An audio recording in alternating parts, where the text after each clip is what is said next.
This is the Horse Radio Network. This is episode 505 of the Dressage Radio Show, official podcast of the United States Dressage Federation on the Horse Radio Network, brought to you by Kentucky Performance Products and TotalSaddleFit.com.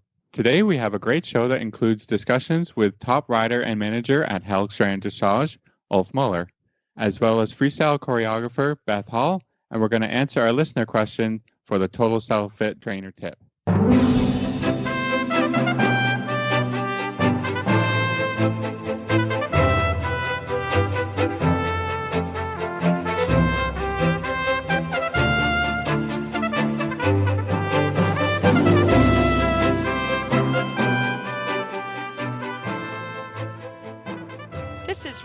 Stanfield from Wellington, Florida. And this is Philip Parks from Rockwood, Ontario, and you're listening to the Dressage Radio Show. Hi, Phil. How are you? I'm good. How are you doing, Reese? Doing great. Oh, it is nice. A bit busy here this week, which is great. We're actually recording early because we have two horse shows this week, which doesn't happen very often, but we have a recognized show and a schooling show. So really everyone's showing on some level this week. Which is fun. You're going to be running around. Yeah, a little bit. But again, it's so fun to do it. We're mid. We have a couple more weeks, so we have lots of stuff going on. So it's been quite fun. So we're enjoying that for sure. Okay. Well, what else is going on in Florida? It's a great week. So this week is actually Nations Cup week. So we'll have lots of fun things to talk about at the next show. But it's Monday. Actually, we're recording a little bit early this week just because of the craziness. But we did have some great news from the Adequan Dressage Global Dressage Festival week 9. And last week was a CPEDI 3-star. And I am super pleased to report that the U.S., they had a all-time high team score, which was fantastic, with David Botana, Rebecca Hart, Kate Schumacher, and Roxanne Trunnell. They earned a cumulative score of 441.488. Largely part of all the riders had career highs. I think it was very, very good. And the Canadians were not that far behind, but 408. So that was fantastic. So it was really a great week. I was able to go to a lovely celebration for the WEG team, for the para, and all the medals that were won. So it's been a quite fun week with the para team. So keep an eye on our team. We're getting really ready for Tokyo, which is really cool. Fantastic. So what do we have on the show for this week? Yeah, so we're going to start off. We've got a great discussion. We have a two-part discussion, actually, with Beth Hall. She is a freestyle choreographer, and we're going to go through all the lower-level tests. That was a request from one of our listeners, all the lower-level freestyle tests as well for 2019. So enjoy the part one of a two-part series. Well, I am very excited tonight to have Beth Hall. She is the owner of Woodwind Studios that does custom freestyles, along with Music Cur, which does catalog freestyles. And Beth is here to talk to us tonight about lower level freestyles. Beth, welcome to the show. Hi, Reese. Thanks for having me. I am so happy to have you because we work with you. You have been so wonderful with us and work with multiple of my students and along with me. And we made it to the national championships on our first level freestyle and just debuted a second level freestyle last week with Pam McKee's Marcus, and it went quite well. And so you're a pleasure to work with. And I was really thankful that you were able to come on and chat with us. Well, thank you. And I'm glad you're having that kind of success with your freestyle. They're very fun, and I enjoy freestyles, but it's also, I'm not somebody that is musically inclined, so I have to work with someone like yourself. But what I love about your company is you're able to get freestyles for all levels, Grand Prix to you don't do a lot of training levels, but Grand Prix to the lower levels, and custom, and also with ones that are already made. Is that correct? That's right. I think it's so fantastic. There are a lot of ways to go. It can be as custom as you want. Well, and I think that's so fantastic. So we're going to talk a little bit about training level freestyles. I think this is a relatively new level, isn't it, for everybody? It is, yeah. And so what are some of the requirements? I think it was added not in the 2019, but maybe in the previous test. Yeah, it's pretty new. And so what are Yeah. some requirements that you need to do when you do a training level freestyle? Basically, it's a circle in each direction at trot and canter. And you are required to show a serpentine and trot with loops no smaller than 15 meters. So if you have a horse with good bend, you can show the 4-loop serpentine. I would say rather than trying to do mirror image, if you need to add time to your trot, I would add a different type of serpentine, something like maybe a quarter-line serpentine, so that you show it in 2 different ways. It also requires the stretchy circle.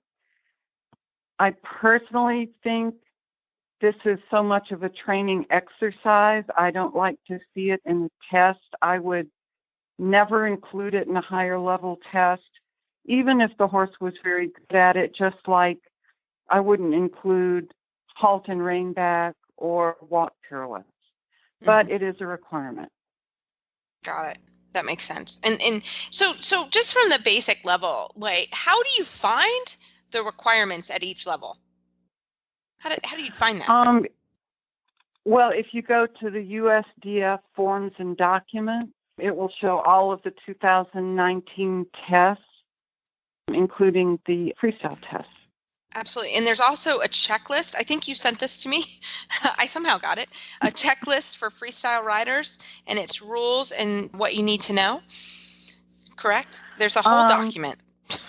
Yeah, I think it is. I have Hang just, on 1 second. I think it's under that same, you really do need to go into the USDF website and sort of look at all the documents that they have there. You really want the USDF rules, guidelines, and definitions, and it's training through 4th level.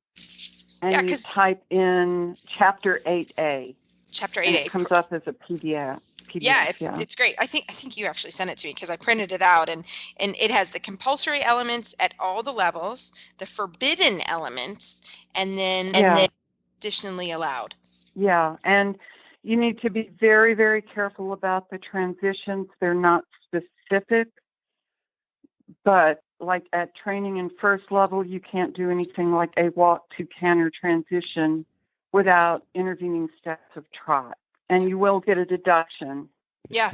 Don't try those forbidden movements. They're forbidden. Don't try them. Yeah. But I wouldn't say it's entirely clear in the guidelines. They have cleaned it up a little bit in the last year, but you still need to be careful about the transitions. Mm-hmm. And I would say at training level, one problem you're going to encounter is endurance at the canter.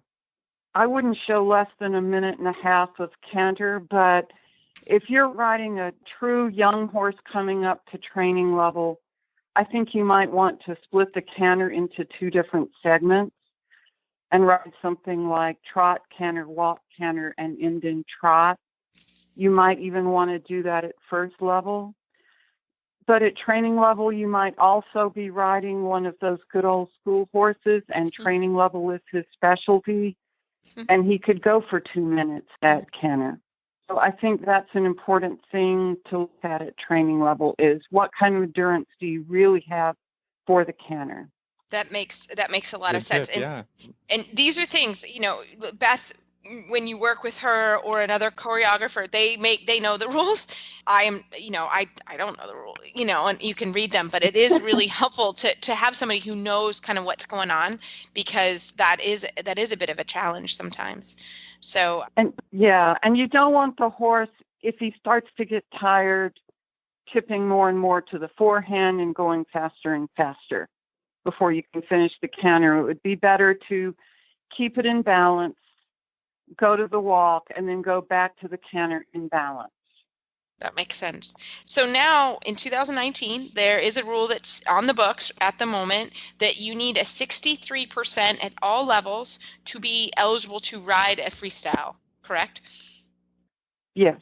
Yeah. So you have to ride a technical. You can't just, and it's the highest test of the level. So if you're riding training level, it has to be a training level test 3, first level test 3, etc. So you have to make sure that you get those, that you do that before you enter, and you have to, and I'm just making sure, Beth, you have to have a copy of that test from a recognized show when you enter the freestyle. So, Yeah, it's been a long time that you've had to submit proof that you have the qualifying score. mm-hmm. So once you get that test in your hands, you need to be very careful with it. Don't lose it. Copy it and be ready to send it in. Maybe take a picture of it on your phone take a right picture, away. like make sure you got it, because you're going to have to send it in to write it. Yep. Fantastic. Well, I think we are ready for first level. Can we move on to what are the requirements at first level freestyle after you've gotten your technical 63%? And then what are we eligible to do in the choreography? Okay, you're required to do 10-meter circles in trot, 15-meter at canter, leg heel left and right at trot, lengthen the stride in trot and canter, and change of lead through trot. They have changed the requirements for lengthening, medium, extended. You are now required to show it on a straight line. You're allowed to show it on a bending line, but you won't get a technical score that way. It would only count towards choreography. So I think that's the big change in these new tests. And talk a little bit about, you've got to be able to do the technical movements that you design, right? You've got to be kind of careful with that. It's a real tightrope that you do want to show the maximum difficulty of which that horse is capable without losing ease of movement. And I think it's the ease of movement you have to be very careful about. It would be better to drop a little difficulty and show that the horse can perform it easily and with competence rather than struggle with the difficulty. I have a system. I develop questionnaires at every level that I send to riders when I'm designing the choreography. And I write down every single way that you could potentially perform a movement, and I have them score it 1 to 5, with 5 being the best possible way for that horse to do it. Not necessarily the most difficult, just the best. And then when I design choreography, I'm trying to string together 1 5 to the next, to the next, to the next, so that the entire choreography shows that horse doing everything in the best way for him. And it's easy to do if you're designing your own choreography. Just think through all the ways, say, that leg yields could be shown and say, that's a 1, I can't possibly do it. That's a 5, we're great at that. So that on your own, you start to do the same thing. That makes sense.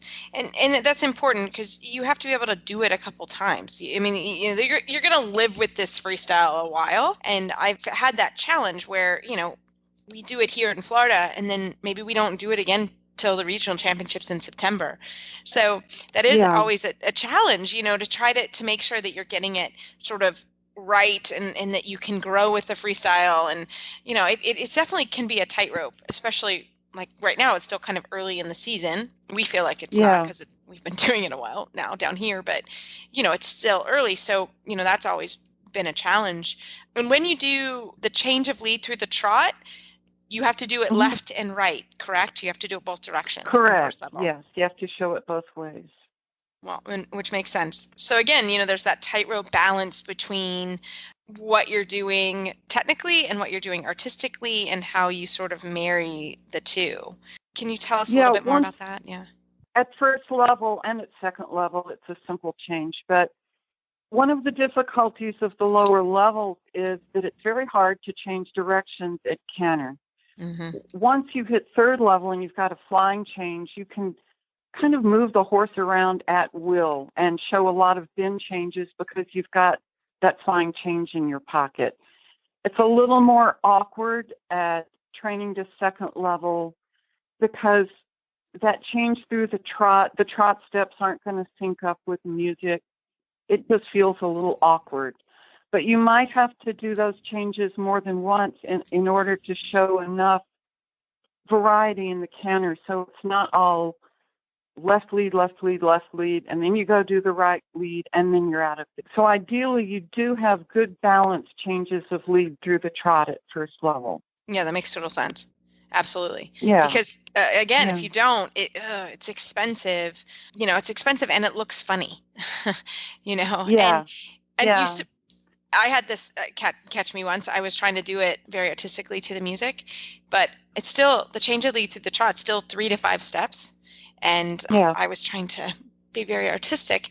And that was my one shining moment to do that. And it wasn't, I got my technical score went way down because, I was trying to write it to the music, but you always have to remember the technical sort of trumps everything else. And so that's really important that you remember 3 to 5 steps on that change of lead through the trot. I learned that the hard way. You need a little bit of runway to work, to be able to work with that, because you think, oh, I'll be really smart and do it across somewhere, and then it's like awkward and strange and weird. You can buy yourself a little leeway in that by putting the phrase change at the point you trot and not encasing it within a phrase, so that you do need to trot on the phrase, but where you come out of it is a little bit looser. Some horses are just spot on consistent. I see some horses, it's always 4 steps or always 5 steps. But if you're not sure about that and you want some leeway, then don't put an 8 point in the music for that change of lead through the trot. Oh, that makes sense. Yeah, this is why I had Beth, because it kind of went over my head. She Yes. helps you to not make so many mistakes. Yes. I'm like, do what Beth just said. That is exactly what you want to do. And as far as difficulty, I do like to see a rider project ahead a little bit. Like what you do in the spring might seem a little bit too easy at the regional championships and really too easy at the national finals. So maybe challenge yourself a little bit now, knowing that in 6 months, you'll have it. I find that especially with juniors, they tend to really underestimate what they can do. And 6 months down the road, they're sorry. And they're a little bit stuck unless they re-edit the music. Because once that music is edited to fit, that's your freestyle. Yeah, you're changing it. Or you can, but it's a pain. Yeah, for sure. That makes sense. I'm like, you can, well, but... it's expensive, too. Yeah, so. Exactly. It's expensive. It changes things a lot, for sure. Yeah. Well, fantastic. On the first level. So let's move. I am currently very familiar with second level freestyles. You are indeed. Really, because Beth has educated me. But Beth, tell us what we're looking for at second level. Okay, you start to have more fun at second level. There's just more you can do. They have changed the requirements this year. It used to be travers or renvers. Now it's strictly travers. So you show shoulder in right and left, travers right and left. And renvers is allowed, but to me, that is just enough lateral work already. I wouldn't add renvers personally. Medium trot on a straight line, medium canter on a straight line, and then the simple change of lead, which is the canter walk canter to the right and the left. And you also show counter canter right and left. And that's really where you can add some difficulty. I had a client last season insert a 5-loop serpentine in counter canter, which scared me a little, but she was great at it and she won the national finals with it. So if you can make a 12-meter turn, that's a place you can really add difficulty. I'm laughing because my horse couldn't, and we had a pretty tight serpentine loop in there, and I was like, Beth, I cannot do that. Like, no. And I didn't have the luxury. I had to show it the next week. So I was like, yeah, that's not happening. We have got to take that out. So I'm kind of laughing on a personal note because I was like, oh no. But it is true. I mean, we enjoyed the second level because you could start to say, okay, Beth, we're good at this. We're not good at this. What can you do? And you had a couple freestyles already done, and one I just couldn't ride. I mean, it was just too hard for where we were. Yeah. And you really have to step back and say, we're not prepared for that. and the technical score wouldn't go down. And so again, I would not recommend to do what we did, which was a fairly tight time frame. What is the normal time frame you like people to, not the frame we did, to prepare their freestyles, because this does take a while, especially if you haven't done them before. Yeah, I mean, for me, it depends on the time of year because I'm so booked. So I have to look at my production schedule and where I could fit you in. But I would say in a perfect world, at least give it 2 months, because I find sometimes people have glitches they don't expect. Like, you do have to film your choreography. And if you're not set up to film and you're not used to it and you don't know how you're going to upload it, give yourself a little bit of time to sort that kind of thing out. If there's going to be any conflict between you and your trainer about what that horse can actually do, give yourself a little, happens quite a bit. Yeah, Give no, yourself that's time if you want to really look at the choreography and tweak it and make sure it's what is going to work.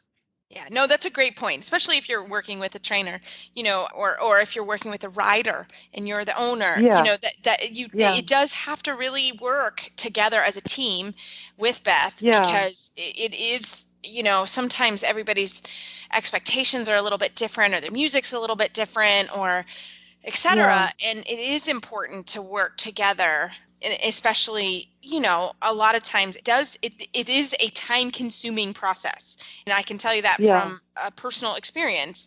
It is a time-consuming thing, and then it takes a while to learn them. And if you're not used to learning a particular freestyle or have a method to do that, then that can also.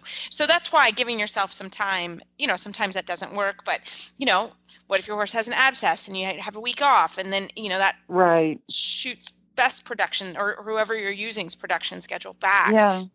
So there are some harder things when you think of freestyles. They are not actually easy. Talking from personal experience recently, but there's a lot to do, and we did it here in Florida, and we're joking, but in Florida, there's just a lot going on. So you may have a horse show, so you have to stop. And, in our case, we had to get a technical score, and then we were hoping we would have it ready, but we got the technical score. But, there's just a lot of things that sort of creep up on you. So you have to really pay attention to that. And sometimes you are so confident you want one style of music. And then when you I'll sync it up with video so you can see the selections and see how they work. Sometimes you see it and it's not what you imagined in your mind, and you just want a different style of music, so it turns into a little bit of a process. Mm-hmm. Or like you said, it's a little bit of music choices by committee. There could be an owner and a rider and a trainer and a parent involved. Yeah. So it's better to just let it be a process. Let it take some time. Yep. And then just to kind of wrap up the second level, the half turn on the haunches, have you ever done those in a freestyle? It is like throwing out an anchor while the freestyle sails on without you. Yeah.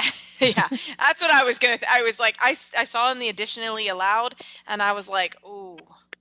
I don't care how good it is. It could be the best thing your horse does. Don't do it. For one thing, it takes a lot of time. When I'm doing junior freestyles where it's a requirement, I have to add 15 to 20 seconds of walk just to fit it in. Wow. And think about what you could do that would be dramatic in 15 to 20 seconds. You could blast an extension across the diagonal just in 10 seconds. And that's going to create more of a performance than inserting something that basically is standing still, and that you're not going to get a technical score on anyway. Yeah. You're just really trying to build one technical score to another, to another, to another. No, it makes sense. I have no idea why you would want to do it. But people do. I don't know. And that is another thing. The time requirements at the lower levels, what is it? It's a maximum of 5 minutes, and there's no minimum, which is very helpful. I wouldn't go under 4 minutes. I think you want to at least show that the horse is fit enough and athletic enough to at least go 4 minutes without stopping. That makes sense. And I think you want to show a little creativity, which takes a little bit more time. If you simply insert the technical movements one time, and that's it. You're just not allowing yourself room to pad it with a little bit of originality. Yeah, and that's the other thing. If you do things twice, you get 2 technical scores, and that score is averaged. Yeah. Fantastic. So if you do it twice, be pretty sure you're doing it in ways where you'll get an equal score both times. Right, which makes total sense. And it's why it's the problem I have with putting mediums on the bending line. I'm not convinced that most horses can produce it to the same level as the straight line. So why get a 7 and a 6 when you could potentially get 2 7s? Yeah, absolutely. Makes total sense. And just a reminder, at second level, the forbidden is any movement or transition found in tests above the level except that are listed and additionally allowed. Just turn on the half turn on the haunches, renvers, medium canter, and or trot on a curve line. So, but and the importantly, you can't halt and canter off. You have to insert some steps of trot. Fantastic. Well, Beth, thank you so much for coming on and going through these levels with us. They are fun. It is a process. So if you're going to take it on, enjoy the process because it's a process. But Beth, how can our listeners find you online? In 2 places. I am at www.woodwindstudios.com and www.musikur.com, MUSIKUR. And if what you want is lower cost, look at Musikur. What you want is the absolute full Monty custom freestyle, go to Woodwind Studios. Fantastic. Thanks so much, Beth. All right. Thank you, Reese. Well, right after this commercial break from Kentucky Performance Products, we'll come back with Ulf Moller. He is the manager of Helgstrand Dressage in America. They had been together for years, since he was just a colt. When he got stubborn, she would gently coax him on. When he got scared, she would reassure him and stroke him gently on the neck. She spent hours building his confidence, his strength, his balance, teaching him to dance. Pirouette, passage, piaffe, the final salute. The crowd jumped to its feet and cheered. It was the moment that he'd spent a lifetime training for. But all she could think about was how special he was and how she loved him. This love story is brought to you by Endure Extra, providing high-fat calories, direct-fed microbials, and natural vitamin E to support optimal condition and performance. The horse that matters to you matters to Kentucky Performance Products. Call 859-873-2974 or visit kppusa.com to order today. Well, this evening, it is our pleasure to have Ulf Moller on. He is a world champion young horse rider, amazing trainer, and he's here in America as manager of Helgstrand Dressage. Ulf, welcome to the program. Yeah, welcome also from my side. Philip and I met you many years ago at the Young Horse Trainers Conference, the first year at Scott Hassler's, and I can't remember what year it was, but I will never forget. Had never been exposed to training young horses, and to watch you come in and train the horses was quite an experience. So it's fun to have you on several years later. Thank you very much. So, Ulf, tell us a little bit, just to start the interview, about yourself and your history, because it's a really very, very interesting history in the horse sport. No, but it's a very easy thing. My father, he started breeding horses, and so I was from a young boy on, I was riding young horses and showed them also for the Pferdenauction, because at that time that was the most prestigious thing, that you can have a horse at the Pferdenauction. Then Mr. Köhler, who was the founder of the Pferdenauction, he asked me if I would like to ride auction horses in the Pferdenauction, and for sure I love to do this. Then over this, I got contact to Mr. Rehbein, who was at that time the best professional trainer rider in, I would say, worldwide. But Rehbein, unfortunately, died too early. Then my parents want me to study, and that was not my plan. But as a good son, I said, okay, I will do it. But then I want to study veterinary medicine. Then I got a place, so I studied. But I went on riding young horses in the Pferdenauction. And when I finished my studies, when I had my doctor title, I started to work full time for Pferden as a sales manager. I did this 5 years. So in total, I was there 15 years. Then Mr. Kasselmann from the famous PSI auction asked me if I would not like to start working for him. And for me, it was another big step forward. So I said, yes, I would like to do this. I did this for nearly 19 years.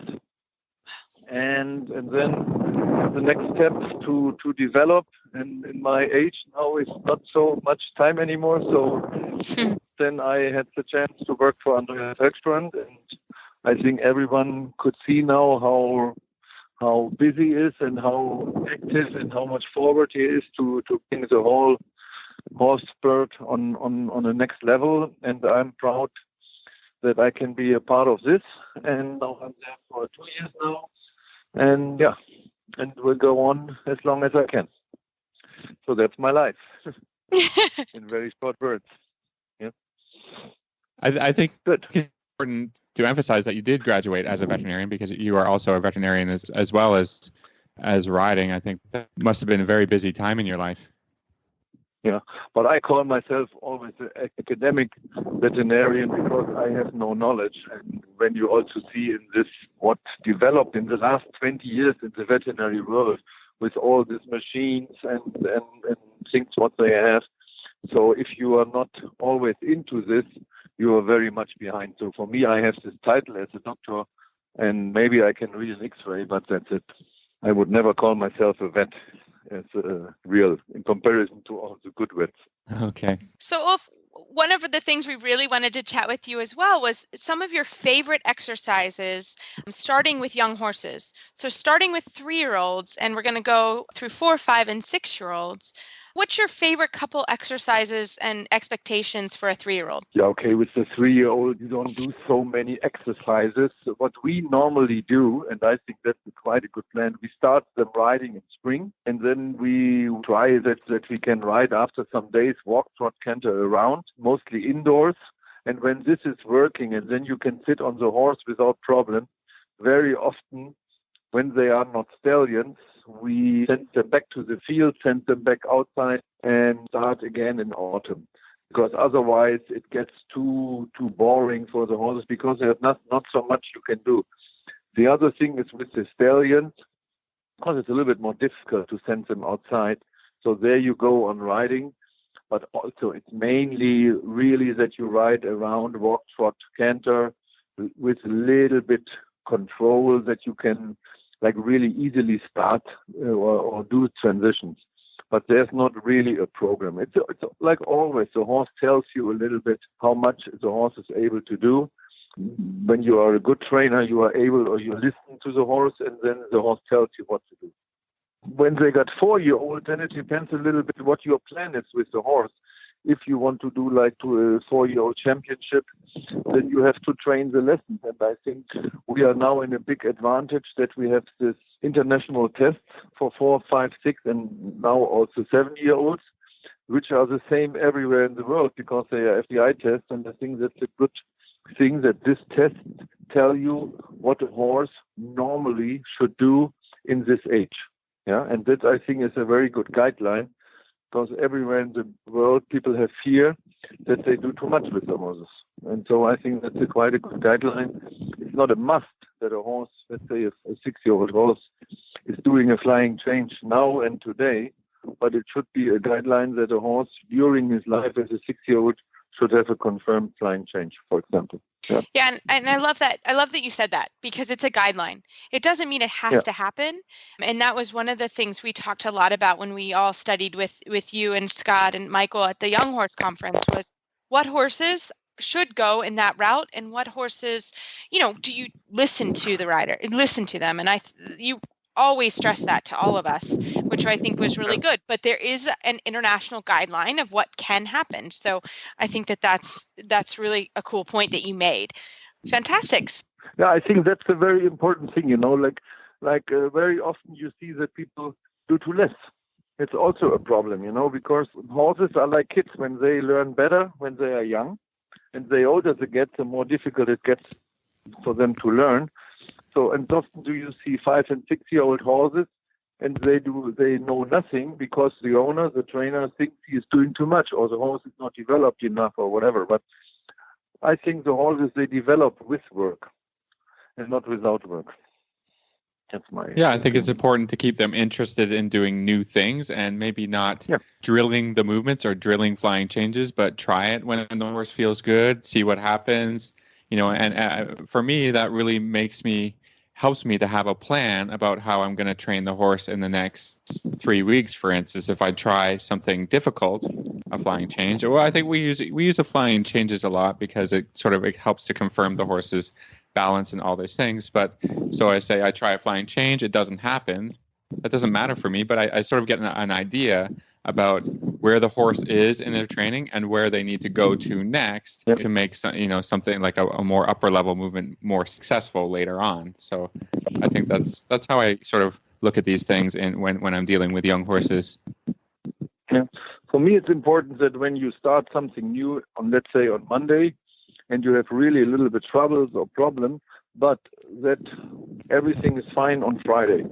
And then you know that your work was good and that the way you are on is the right way. And I think that's very important, that you also feel after a while. And if you don't come to this feeling, then you really have to think if you maybe have to change your plans and go a different way. Yeah.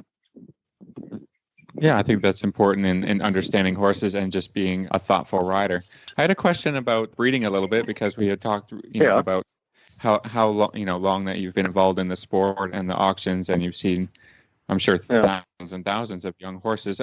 So what do you think about the breeding? Because I think there's a lot of discussion now about we're breeding better and better dressage horses. Are they becoming easier to train, or more the same with more ability and gaits, or what are your thoughts there on that? We have in the last 20 years, there is such a big jump forward in the horse breeding, which I think never happened before. 20 years ago, I rode Sandorit in the World Championships, and people, they looked at him like a world wonder number 8, because he has this nice trot. But now every second horse is trotting like this. And so that is really nice, swinging, supple trot with a lot of front leg. It's now normal. And at that time, it was totally a new thing. And in the last 20 years, that developed so much. So the breeders, they did so many nice things for us and makes the training so easy.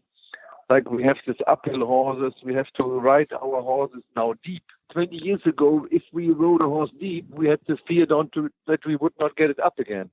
And now we only have to take care that we ride them down and deep and over the back.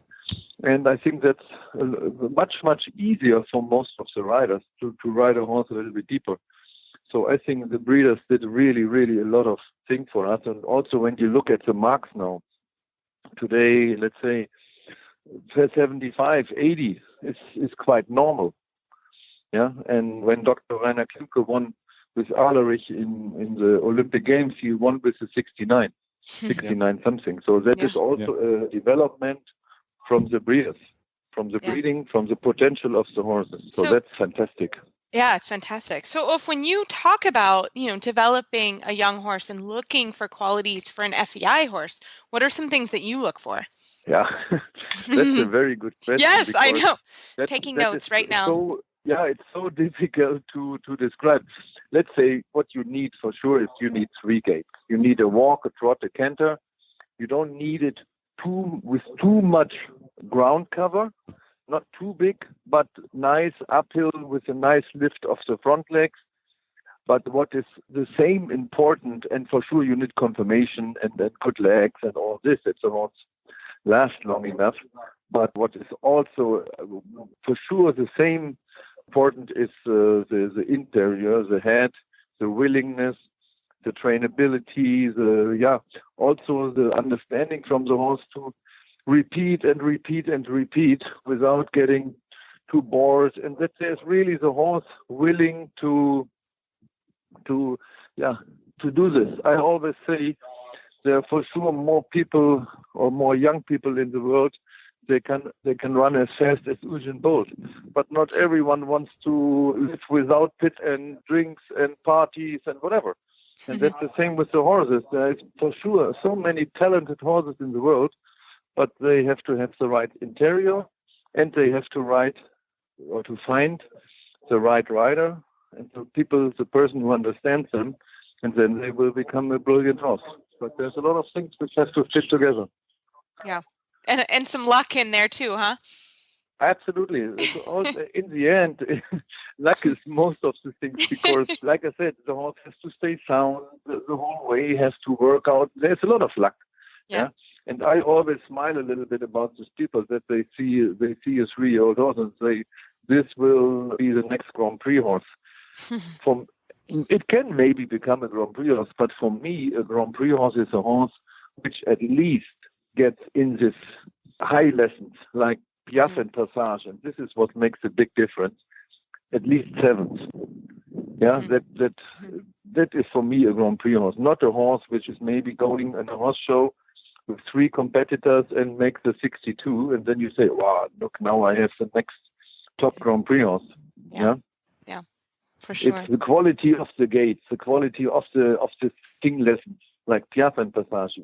This is for me a Grand Prix horse when the horse is able to do this walk, this Piaffe Passage and good transitions. Yeah. Absolutely. Well, if we could literally listen to you all afternoon, but you've been so generous with your time. And also, just something, you host events in the winter at Helgstrand, and they're free of charge. You can go. And we saw you 2 weeks ago, you did an event, and it's just very cool to see the training. So if people are down next year, I have a feeling you'll probably do it again. But how can our listeners find you online if they're interested about what you're doing here in America? Yeah, we are also working on this. We are also really trying to build up a little bit like a network that people get more information. The first time we did an open house with training, it worked really good. We had a lot of people. The last time the communication was not good enough, but also this we will be better. We will have it on the website. And I think today also when you have something at Facebook, it will spread out to everyone and all the people will read it. And I think also here in our community in Wellington, people talk about it, and then the one person informs the next person. So I think we will make it. Word travels fast there. Yeah. And what I really like is that we do it for free.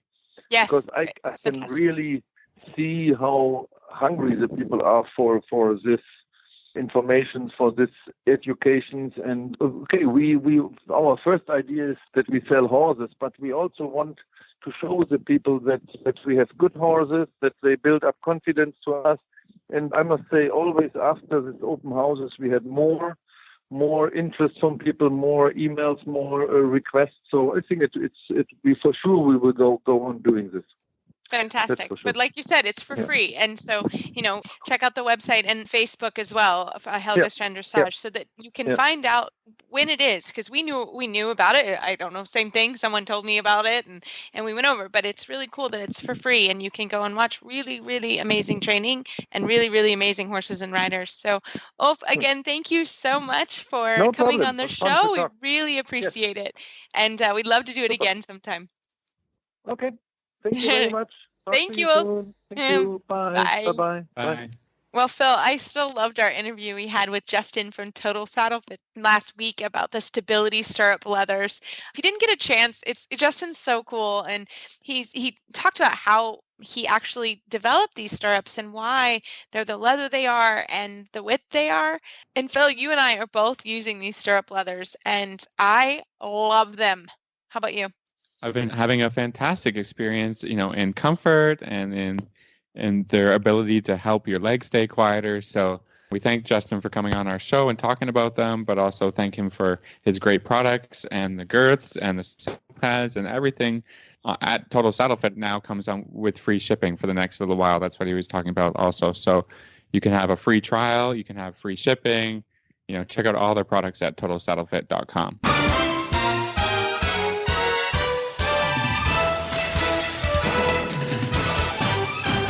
This week's dressage training tip is brought to you by Total Saddle Fit, home of the shoulder relief girth at totalsaddlefit.com. So Phil, you've got a fantastic Total Saddle Fit tip of the week for us, or a question. I don't actually know what it is. So what is it? Well, this came to us through our Facebook, and I think it's pretty great when we get questions through our Facebook, and we can try and tackle. So here's this question from Lisa. Many times over the years, lots of transitions is part of our talk and training solutions. But what does that mean exactly in terms of quantity? How do I know how many transitions and how frequently do I ride these transitions? So I think I'll just to you. There's a lot more to this question, but I think we can just cover it by talking about the transition problems.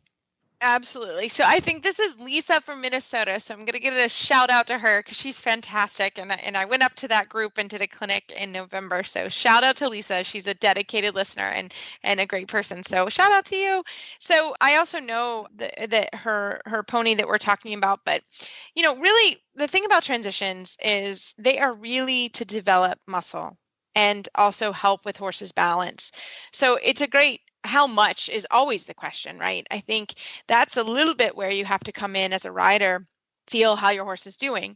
It's really hard to say, today was a Monday for my almost Grand Prix horse, and he did a lot of transitions. That was sort of my goal, but I am actively trying to build his strength, to build his strength in his back, and to build his rebalancing. So he's doing a lot of transitions right now, but he also is, we're full blown work right now. So the horses are quite fit, knock on wood, everything's going well. And so we're doing a lot of transitions, and I taught some lessons this morning. And again, I'm working with pretty fit horses, and we did a lot of transitions. Again, knowing that we wanted to strengthen these horses' backs and we wanted to get them, we're trying to step up a level or getting more confirmed at a certain level. So I would just say, as you think about riding transitions, think about it's like doing a squat at the gym. There's a certain point where you can do tons of squat. You can, for me, I have also had an injury, that type of thing. Like I can't, if I am working on squats, I can't go out and say I'm going to do 100 of them. Maybe today I do 5 and tomorrow I do 6, and then I take an easier day and then I can do a few more. So I think it's important to think of transitions also as the horse is having to carry more weight and sit a little bit more behind, so it can make them sore. So you've got to listen to your horse. You've also got to think about, are they transitions within the gait? Are they transitions between the gaits? Those are all important things to think about as you do them. But transitions are really important. I think they need to be done, kind of have an idea in your mind of a methodical way of thinking about how many you're doing, so that you don't just go out and do 100 and make your horse sore. But in general, I think you can really think about that as you're riding along. Phil, what do you think? So we do talk about a lot of transitions, every time we're discussing training problems. I think you have to do transitions with an idea of what you're trying to fix in mind or what you're trying to accomplish with them. So, let's just talk about the lower levels, a training level horse or a first level horse.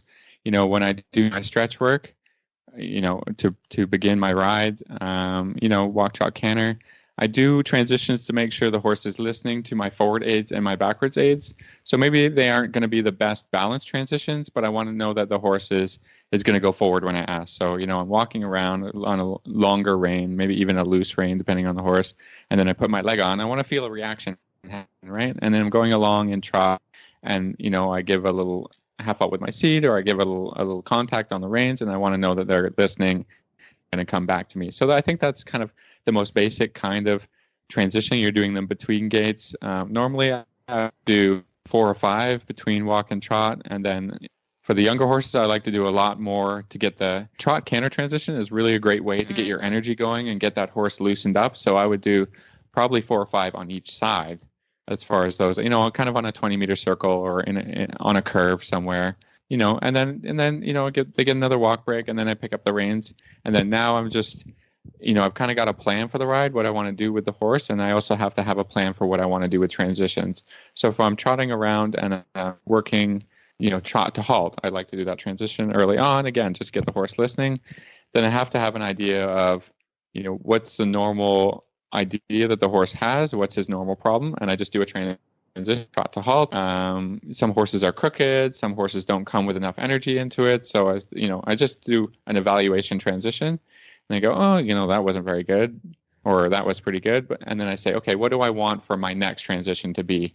And then I would do probably at least 2 more to just, okay, the first one was crooked, the second one I want straighter, and if the second one's straighter, great. And the third, by the time the third one rolls around, if it's even straighter, even better, then I'm done with that, right? Then I move on, go the other side or whatever. But I want to ensure that as I'm doing transitions, that something is being accomplished. And as long as that is, as long as the transition gets better from the first one to the third one, or maybe it's the sixth one, then I'm okay with it. It doesn't have to be perfect, but it just has to be a little bit better. And then, do some other transitions on the other side. And then I, make a new plan, whether I'm going to go to leg yield or whatever. So, I don't have a set plan for I'm going to do 50 transitions throughout my ride, but I'm going to say I'm going to be accomplishing something with my transitions. And for sure, for the upper level horses, I really make sure that for every half halt that I give, I get a response. Otherwise, it becomes a transition after. So if I'm going along in trot, I want to give a little half halt to rebalance the horse in a corner. That's where I'm normally giving half halts, and something happens, I'm happy. If nothing happens, then of course I'm going to come right back down to walk or a halt. So again, this is idea of transitions with a purpose. And I think as long as you're doing that within your ride, you're teaching the horse something, and they're becoming better balanced, and they're becoming better in tune to the riders, and you'll have a better, the next ride, and then 10 rides after, the horses get stronger, and that's a progressive training. But I'm not just doing transitions for the sake of doing them. I think really pointless. The horse doesn't learn anything.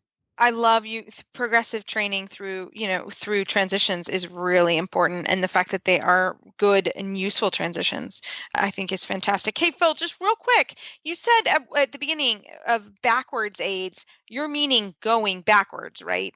When you say that. I'm going if they're in a certain, if the rhythm is too fast, and I give an aid to slow it down, that they slow down.